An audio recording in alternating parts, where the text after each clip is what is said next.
Hello CA foundation course student, welcome to simplify law. आज हम बात करेंगे द वेरी इंपॉर्टेंट टॉपिक जो कि आप सबके एग्जाम में ज़रूर से ज़रूर पूछा जाता है, which is the concept of privity of contract.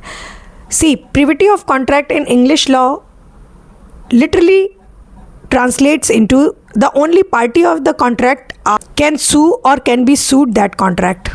So if you are not at the party of any contract and agreement, you have no right to sue in the court.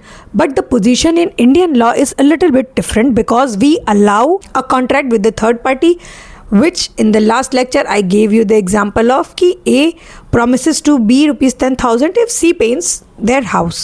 But it does not mean कि Indian law में privity of contract का concept नहीं लगता है. Indian law में भी privity of contract का concept लगता है.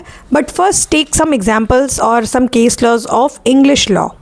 First example, the first case law is the Tweddle versus Atkin. यहाँ ऐसा हुआ कि two fathers agreed to pay some amount to the groom. पर what happened कि one father died, so जो group that sued to the executor for that amount which was promised to pay by the father, one father. But यहाँ पे क्या हुआ कि that groom was not the party of contract, so he had no right to sue.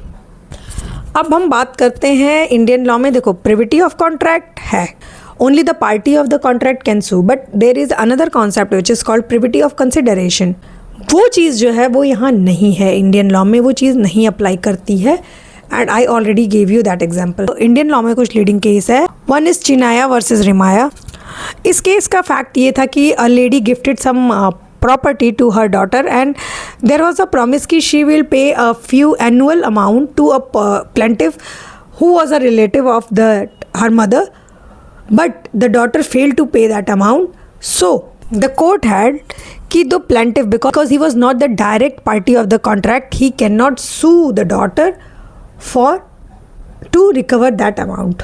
This case shows कि privity of contract का जो concept है वो इंडिया में applicable है। और इसको हम इस तरह समझते हैं, जैसे ए ने प्रॉमिस किया बी को कि अगर उसका घर पेंट होता है तो वो सी को 10,000 रुपये देगा, पर अगर ए पे नहीं करता है 10,000 रुपये बी को, तो only B has right to sue A, not C has that right. ये कॉन्सेप्ट है हमारा प्रिविटी ऑफ कॉन्ट्रैक्ट का इंडियन लॉ में, though the contract is valid in the Indian law.